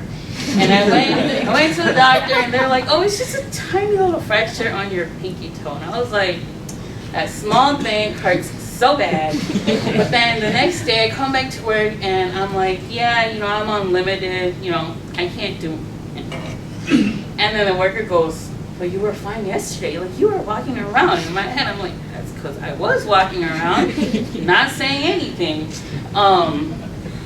But again, I worked as a nursing assistant for a year, just to see if I would like the nursing field, because I was like, oh, nursing would be a really fun career. You could work as a traveling nurse and work at different hospitals, different clinics, and that'd be a way for me to travel around the U.S. But I decided not to, because there's just so many people you want to help as a nurse, so many restrictions, because you get regulated by the state. And then at one point at my last CNA job, we had an abuse case happen where an older, like elderly, got abused and was caught on camera. And but this was the Alzheimer's unit, the one where the txwm ban. So it was very sad. Not that I would do it, no, but that to hear that it would happen at your own workplace, and it was really sad. And then by that time, state the law down, but then state had to come back and bust everyone up. And so like we had to do a bunch of tests, like a bunch of, so as a nursing assistant, they read, what's that word I'm looking for? They read, your head nurse comes to you and watches you do your job, or part of the job, and they had to do that for 2 CNAs each shift. And a lot of times I was asked to do it because I knew how to do my job, and it was really irritating because I'm like, but you already did. You already came to me. Like, just stop. But it was because of state. And so I was like, I'm not really having a lot of fun. Like, it's fun. It was great working with the elderly. It was great working with some of my coworkers because they were great and they helped you a lot and you helped them a lot. But what wasn't great was that I'm this short. I'm kind of strong, but for the work to actually succeed, you have to be a lot bigger, a lot more physical. Like, I did at least 10,000 steps a day at work. That's only a 7.5-hour shift. That's a lot of walking. And the work, I currently work at the education field right now, and we have a health program where you try to get 10,000 steps a day. I don't really get to 10,000 steps a day in my education field, but like in the nursing field, 10,000 plus. And so I switched over to education because I was like, I really enjoyed my ESL. I should try and go back. And so I was able to get a more specific job, a home care professional job at my school.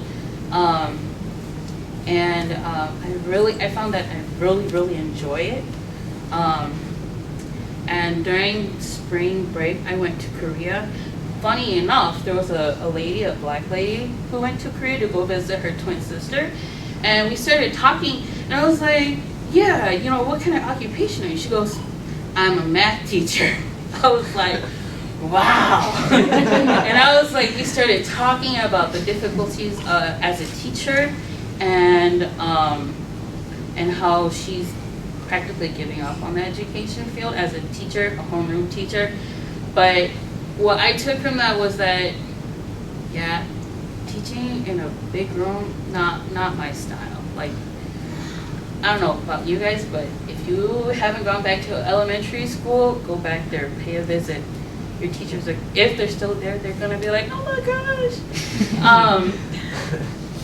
And then after that, I did a lot of reflecting on what I wanted to do as a teacher. Like, do I want to be an elementary teacher? Do I want to be an ELL teacher? And I was like, I'm going to be an ELL teacher. Because I really enjoy working with the home kids at my school, and the Latino kids. Oh my gosh, like, with colored kids, you can go to them and be like, you better not do that, or else this is going to happen. And they get that. But then, like, with like the white kids, they're gonna throw you a tantrum and you're gonna be like, it's not gonna work. So I was like, it's easier for me to connect with the colored kids than it is with the white kids, because white kids don't listen to you. Like, if they don't listen to their parents, they aren't gonna listen to you. But like the colored kids, you'd be like, I'm gonna call your mom, and they'd be like, okay. And so that was, it's great, and I really enjoy where I'm working at. Senior year, junior year, I had to take my math class. I suck at math. And so I figured out that the easiest math class at U of M was offered through their post-secondary education option, is that what it's called? A little section building there, and they have a math class there, and I was like, I'll do it. I'll do that algebra class because I'm good at algebra.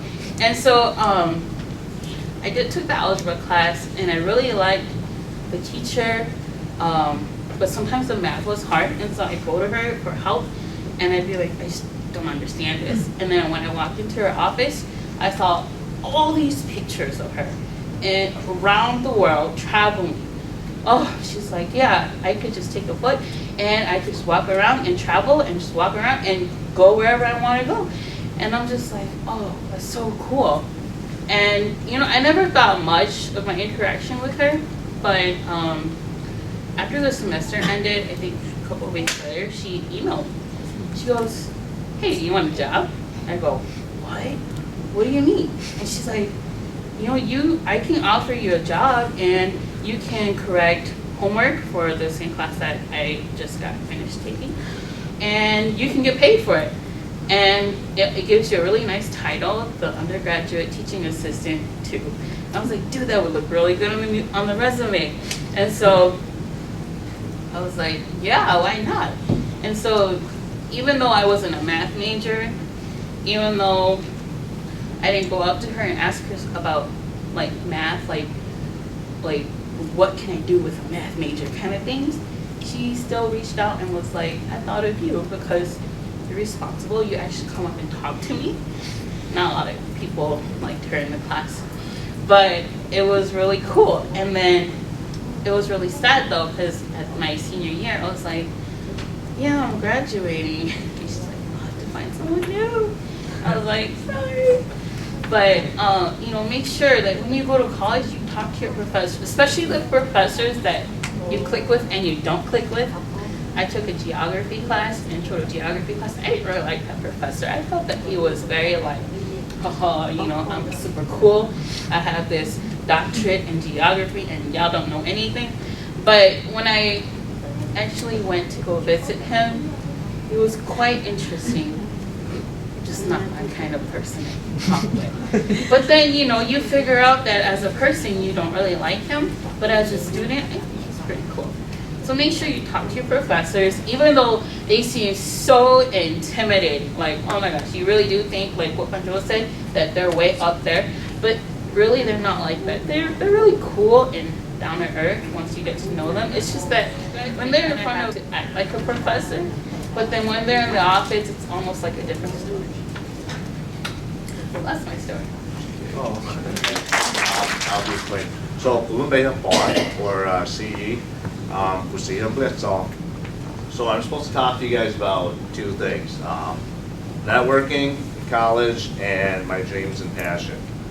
So, kumukanda. Actually, for those of you guys that don't know, I graduated from Carleton College.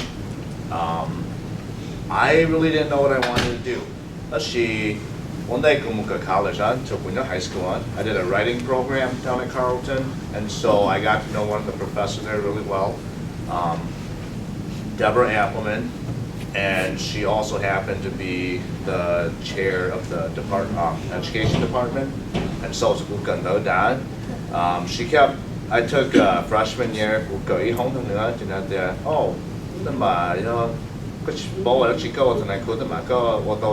I was like, no, that's not for me. I can't do it. I can't be a teacher.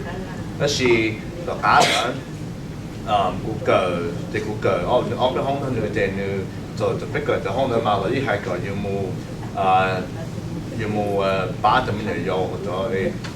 school, junior high.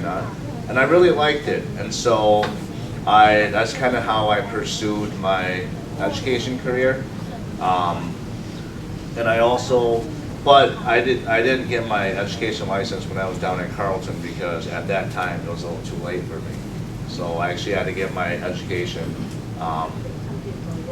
afterward at Concordia. But with the networking piece, like all the people said before, it's really important for you guys to make friends with other people, especially when you go to college. Because I have friends right now. I have a friend who works for Mayor St. Paul.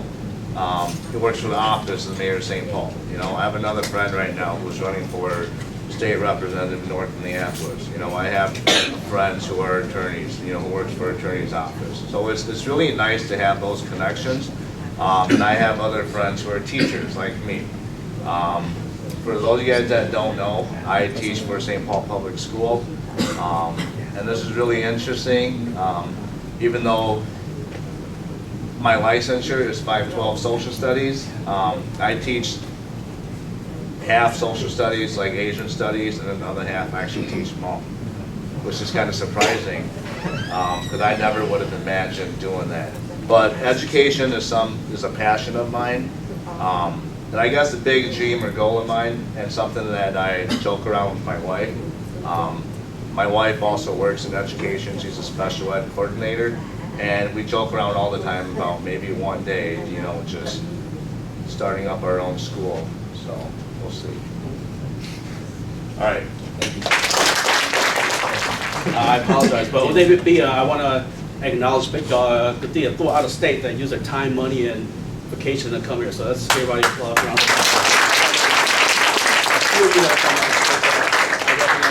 Recognize, and I think for networking, it's important for because YPP youth chair for many years. I went to Fresno, I went to North Carolina, here football. But if I were to ask any one of you, you were probably like, oh, I don't know half these people, right? So I think that's something where we have to really, in our own family, do better too. And I know for me, again, so my dad's one to really told me to go everywhere. Whether I wanted to go or not, I think I think we got to 5 accidents. I was in all 5 because we took a team everywhere. And so that's the thing. Like I said, everywhere my dad went, I went. And like I said, so you may decide, okay, you need to but ultimately, in the end, in the long run, it pays off because you get to know your cousins better, you get to know your family better. Like I said, in this room, I mean, you might know your cousin because you grew up together, but beyond that, you spoke to love. So I think that's something for myself and for all of us is an ongoing process. Because I know for a lot of us, there's a name and we have to address them correctly. And I think that's something where with we have to get better at too. So when it comes to, I think my academic journey to high school, we had to when you play basketball, so so I didn't never really try that hard because I just knew that you can get by. So when I went to UMD, University of Minnesota Duluth, when y'all to apply for the application, we tried to international studies, just the same usual conversation where I think your math science too much, and I told my dad, political science, community organizing. So I told my dad, hey, I cried that whole night. And I went to college and I eventually changed it to political science, but it was good because in college when you talk about networking, to sister, Paul for Take Action Minnesota, just doing Hmong electoral organizing, trying to get up also, it was like the Kerry Bush race. So I had the summer, I didn't do anything, so near the you go to what you call a Paul, Hmong registered for I'm like, okay, so I did that for a whole summer just because I knew my friend's sister. So again, networking is very important. I think for big like I said, when it comes to networking, it's a very foreign concept. Like, what do I do? I mean, it could be something as simple as just saying hi to someone, getting contact information. That's not going to University of Minnesota Twin Cities, and in my role, I work in the multicultural center. So I work for a lot of Somali, Hmong, Nuho, whatever, and like a lot of them are very smart students, hard-working students, but when it comes to networking, they're very shy, and I told them, you have to break out of that shell. Like, it doesn't work out that way, so you really have to break out of your shell and talk to people. And one thing I always try to get my students to practice is an elevator speech. And when you start talking about networking, they always tell you, have an elevator speech. They call that because, let's say, protect the elevator, pay for it. You don't have time to talk about your whole life, right? From 4-1 to 4-4, that's only 3 4s. It may be 30 seconds. So you have to develop an elevator speech. It could be something as simple as, my name is Yaj. I'm interested in working with youth. I am studying sociology. Just something that simple where y'all thought, okay, this is what he told me, this is his name, and then you just exchange information. So I think for a lot of people, college is it's an interesting experience. I know for me, I go, okay, but then what does that really mean, right? Call your essay, because that's not what they do. Our parents, unfortunately, because that's what they can at a very older age, they can't help us write our essays or do our homework, but they will tell us every time to study hard. And I didn't know what it means, but I just knew life and I think for me, that went very far too. And I say I give a lot of credit to Renee here, because we went, 8th grade, I think we had Carleton College, we went there as aiders, bây giờ mu cần đỡ bây giờ mu nhau nữa rồi nên nhau inu nhau bị hong kiếm nhiều okay that's all we did. But then the fact that bây nhau về Ilu College campus, we saw what college looked like. That really went a long way in enabling us to think that okay, one day we can be here. So that's not what we're going to see. Or presentation to Tatalian, it's oh man, check it out, you don't know, and I told them, there's financial aid. I mean, private or public, there's financial aid too. And the thing I think we have to know is that for like it's so totally check on though is open. Just as long as you don't look suspicious, some of y'all campus, so it's open to you. You can go and do it. They're not checking ID. It's not like high school where come campus, they'll check ID. So sometimes they oh yeah, new Saturday, join group campus. Oh yeah, let's do it. So I think for a lot of it, it's y'all just check them out. Go ahead and do it. Bring your kids. I know for maybe this summer, I'll try to bring a group to the U of M just because summer and I'll get you to more class so we can go walk around and do a lot of things too. So I think for, like I said, so we were little. Then they got more Carlton, more she, like I said, but just that little day trip alone set the milestone or set the path forward about what it means to be in college too. So I think for a lot of young that are, like I said, a lot of you guys are in middle school and you're probably thinking, just how do I get out of this school, right? But it's good to think long term because, like I said, their kids at a young age, they're talking college from like elementary school all the way to high school. But high school, college, you're almost way behind, right? So I think it's good at this young age for all of us to talk about how do we get there, how do we prepare for it. It's important. Like I said, if you just think about the financial part, how do I pay for it? Then you're probably not going to get there, right? So like I said, money will take care of itself. Like I tell people, hey, how to get into money? You look cheap, then go to park, jacket off a lot, it goes down what 20%, 30%. Come on, got $20,000. Come on, invest in got the king. Come on, that money only triples, quadruples. It only gets better, right? You only are, like I say, making yourself more competitive, and you're only increasing your value, right? As much as the economy right now sucks, and the fact that coming that degree is going to make you more competitive than the next person. And I think when it comes to networking, that's something that we all have to learn how to do too. In my professional career, because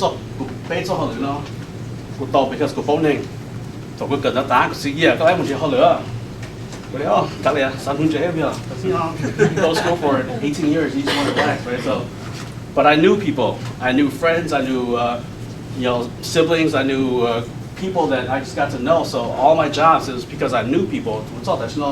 At the U of M is because we supervisor volunteer program, we got along. We just at the very beginning just talked about fishing and sports, and then that's all it really takes. Freedom for me, like I said, like I said back then, it doesn't always work out that way. Like I said, sometimes jobs are jobs and they're competitive too. But I think it's good to know people too. That, like I said, that the one thing I tell all my students right now is that sometimes they don't want to hear is that I don't know what I want to do when I grow up. I'm 31 years old and I still say that because I think you don't have to be married to your job. Just because you can change your jobs. I mean, jobs are fluid. I came from a world doing organizing and all that stuff, but then I'm now in an academic setting where we office and students about school, jobs, and whatever. So, like I say, it's a very fluid. So, don't feel like just because, I studied this year, I can't do something different. You can. I think there's plenty of time. And even for those that high school dialogue, it's never too late to go back. In my role, a student, they've been out of school for 10 years. We call them non-traditional students. They got to high school, but then they took 10 years to work or do the military, and they come back to school. So it's never too late to go back to school. And I think that's something where even for vacancy, we have to really tell our sons and daughters, maybe they're just stuck at a dead-end job, right? So it's never too late to go back to school. Even a 2-year technical degree is going to be better than a high school degree. So it's just something where you can actually get experience is better than nothing. So I think for now, like I say, you're going to think, bachelor is like a high school degree. It is, because the economy is tough. Like I said, I think so imagine out the high school or don't even get out of high school. You know, can you imagine? Like I tell people all the time, you know, except big dog. I have friends that graduate high school with me, and let's just I'm gonna done ZBL. Let's be it. Let's make a chino la. Let's share. Talk with a top also. Go to make a talk with la. Like, would you rather bust your butt out for 4 years, go to school to make that, or would you rather just kind of quit at the beginning and be comfortable making whatever? And I think that's something where, you know, a lot of us have to really talk to ourselves. I know for me, I was lucky that we able to see little baby, học từ là lên ba của bé to and I think for me, more I have 3 sisters. He took a master. They all graduated with their degrees, and right now, got the younger brother, Jong last year, along with Lika, the YPP scholarship from YPP. So Jong is in Maryland right now doing an internship. Jong up at Washington D.C. doing an internship. So they're doing big things, and I think that's something where family-wise we have to support each other. We have to use each other as a resource too. You know, just because he may not be my brother doesn't mean I don't help him out too. But I think it's a little bit of give and take. But then you have to really, like I said, take that step forward because it's no different than networking outside of like the family. Because like I say, with the big family, you expose each other. You can't help each other out. So, like I said, I came in here I'm not prepared because we're all luckily also. Like I said, talk to me afterwards. Again, like I said, I thank you all for coming because the weekend, it's a celebration. So I think when we got let's be happy. We're in the presence of family, and so I want to thank who's in charge of Thai for putting this together too, because I think it's not often that in the name of like education. When we come and have fun, we do that all the time too. But this name of education and family law, so like I said, I'm here. I think a lot of us are, like I said, we have a lot of family members that are in different fields, doing different things. That y'all want you to know, just don't be shy. Okay, like I said, we've all been there, especially for the just trying to navigate how to go to school, how to get out of college, how to get out of high school. We've all been there too. And I think there's enough expertise in family where we can really support each other without going too far outside. But at the same time, I do encourage you all to seek outside resources if you can. So I don't know where the food's at, but I'll let Davey take care of that too. So thank you all. Yeah, thank you. Okay, so thank you for all those speakers who we forced to speak. So I really appreciate that. We're gonna get raffle for that, and you guys go eat. Just a quick note to close, everyone has different life experience, visions, and passions, so you find your own, and that's where you're experiencing it. Yeah, and I just wanted to say something, because I would try to your brothers and sisters, and story. Whether you're in middle school, elementary school, or in college, anything not a story, then your brother and sister, why they decided to do what they did, why they decided to pursue a career. Nathan had the social worker, plant geneticists, Chinese engineer. We have people in IT, computer. I'm in pharmacy. So if that is something that so approach ask them questions. So that was the purpose of why we decided to walk a youth conference before our YPP tomorrow. And Uncle Tai, he really put this together at my request. And we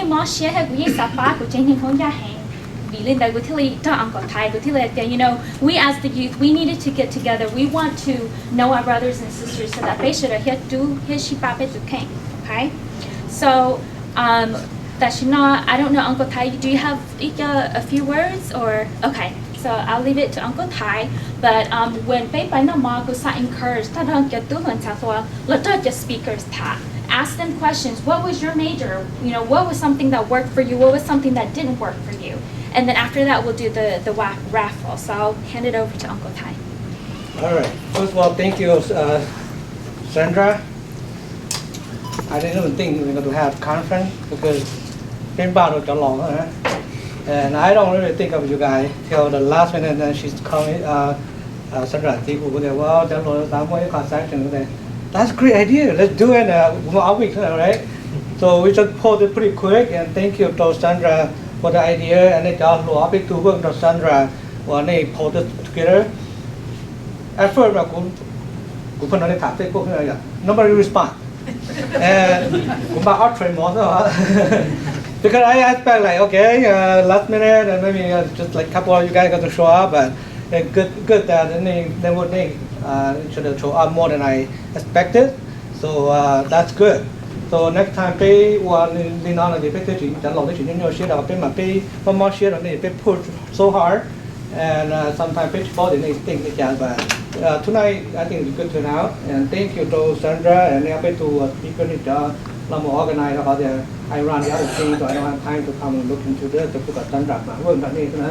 So thank you for Sandra and I to here before pay một năm more là kêu thank you for the sponsor because pay a budget kind of tightนะ till last minute you could say well maybe young guy are working, so I have some sponsor people that put the money together for this, so thank you for Dow. I don't know Dow here today. He's gonna come late. Dow here. Dow, yeah.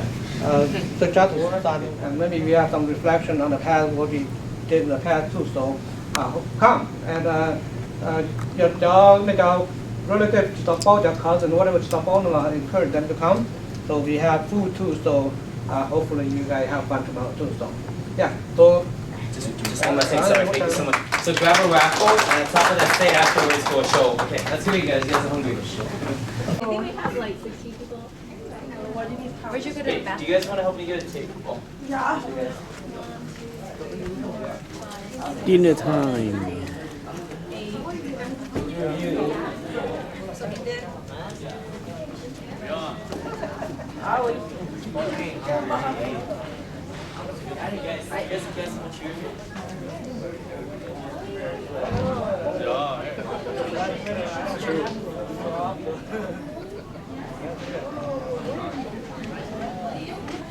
cái gì đó?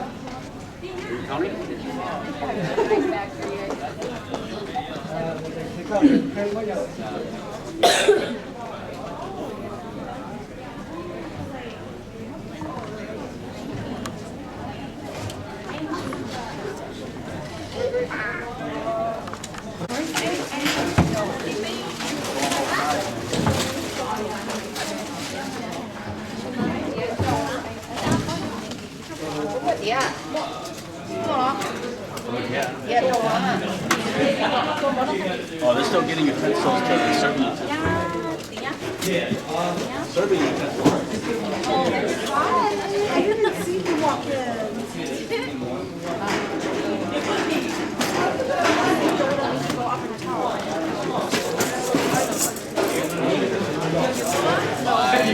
Jamie, I'm gonna kill him. I told him, I'm gonna kill you. Increase these costs. Ready, go.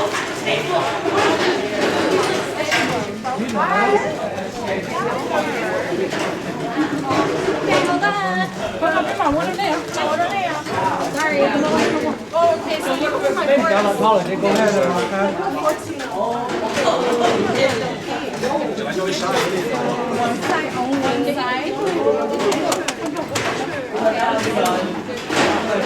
Sorry. You guys can over here. You're limiting people on food, huh? That's nice. Come right here, people.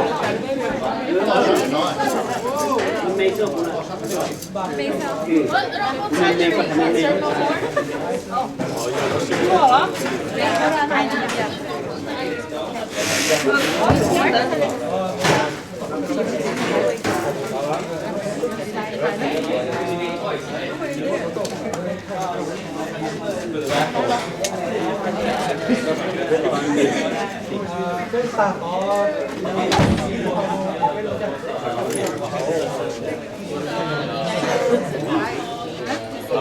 Leftover tray.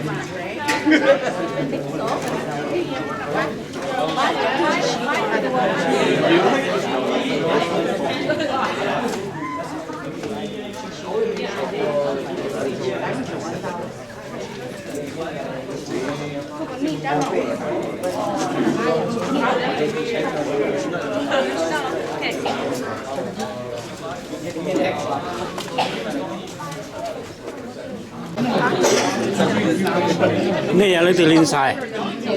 Này là lấy từ lên xài. Bây giờ phải về tôi nhá. Nè. Chị cho Tụi con cũng post được trở lại. Oh yeah. Okay. Cái gì lấy tiền tuần sai? Kia đánh nha. Bây giờ. Xin đi nhé. Tụi nó này. Bắt xong ya tụi tôi sai. Tôi đi chả sai.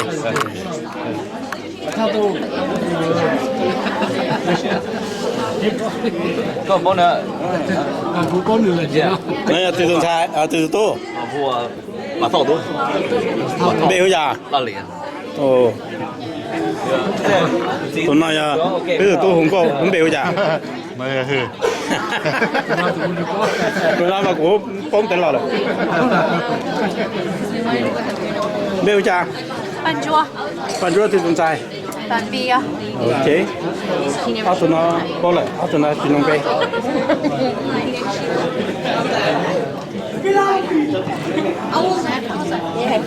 Cái gì tuần sai?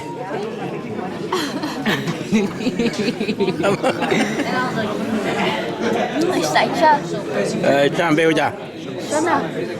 Con này. 我比较早了，要这个总拿的走。 Nó này. Điều tu. Bê giờ.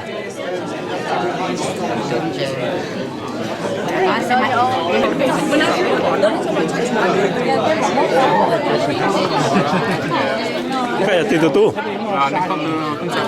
Cô bê giờ. Tụi nó đấy. Bê giờ.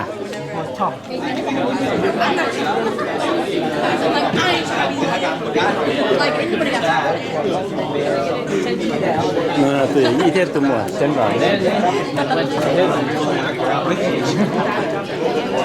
Bê giờ. Sự kiện. Từ tu. Một trái tu lo. Nó đấy. Bê giờ. Nó món là. Bê là啥? Bê từ tu. Từ tuần sai. Dung liền. Bê giờ. Một lâu đi. Nó nói này. Từ tu. Ôi, có dùng không à? Hả? Hả? Who's your daddy? What's dad's name? Look at the camera. Look at the camera. Look at it. Dad's name. Say your dad's name. Thai. What's your name? What's your name? Well, my name? Ethan. Okay. Okay. Nó này. Huh? We won't do it, and my dad is Dao Yang. Đào nhé. Đào từ chúng mà túng lo coi là. Sean and Thai. Oh, retard alert. Good. That's you. Oh, this guy. What's your name? Charlie, yeah. Có chịu giờ. Giống này à? Nó này. Hey, có mẹ kinh nha, chị sản chạy nha, nếu mẹ bơi trong khó nha. Ok, nó này. Cũng về ở chỗ sở xong, của chị hữu chạy xong. Good.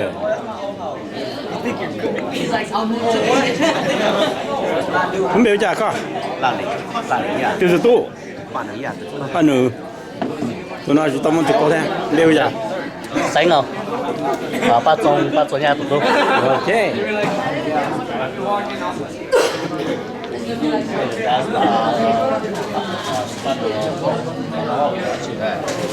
Where's my dad? I don't know. I know your dad.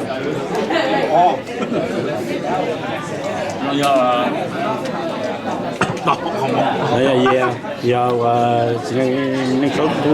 Nó biết giờ. Đi cha. Có chơi lư. Đi, nó mới còn có được. Nó này. Biết giờ. Huấn xe nha. Chỉ không lên với. Còn xe nào? Nó nhà cũ. Bên nhà hôn. Bên nhà hôn xe. Nó này. Đào. Nó tao tôi. Tụi tôi yêu Tết trên nó bây giờ. Ôi, biển chỉ chơi thì chỉ con lồng trổ thế à.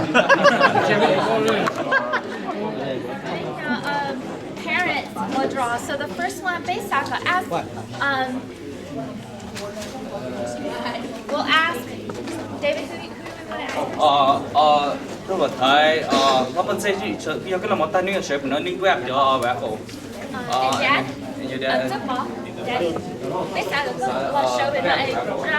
Draw extra rough like that. Okay. So if our parents can come up here.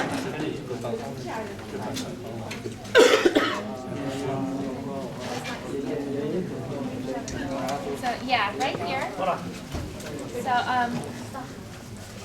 I guess Uncle Pat, you can draw first, and so we're drawing for success that looks like me. So we'll see who gets it. All right, I don't have anything here. I don't. Yeah, Oh, there we go.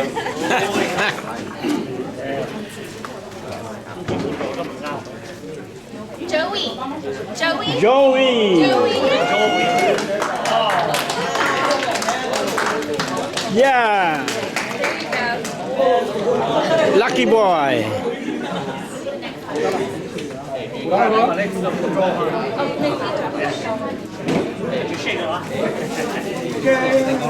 So the next one, success that looks like me.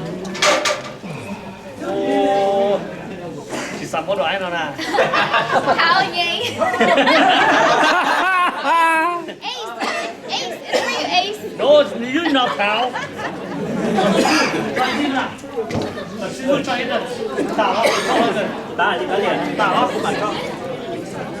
Who me? Oh my gosh, For me. That's for me. You don't need it. all right. One more. Oh, one more. Got super.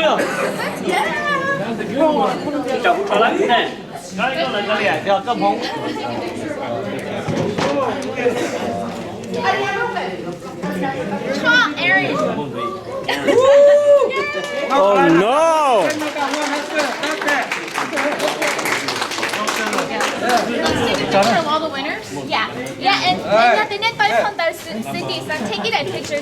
Donation so you guys can come back up here. Yeah. You guys can all right. So thank you guys, and thank Susan. Thank you, Susan, for being the guest speaker. And what you donate. Okay, so Susan. Oh, I'm so glad you won. You're so great. All right. You guys need to post your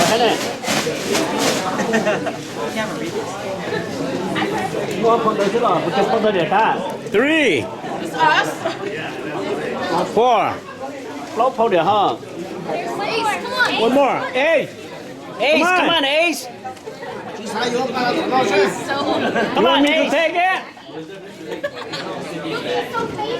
I tell them that they don't want to eat. All right, guys. Ace, I can't see you. You're too short. Ace, where are you? Oh my God, Come on, Ace. Oh, there he is. Come here.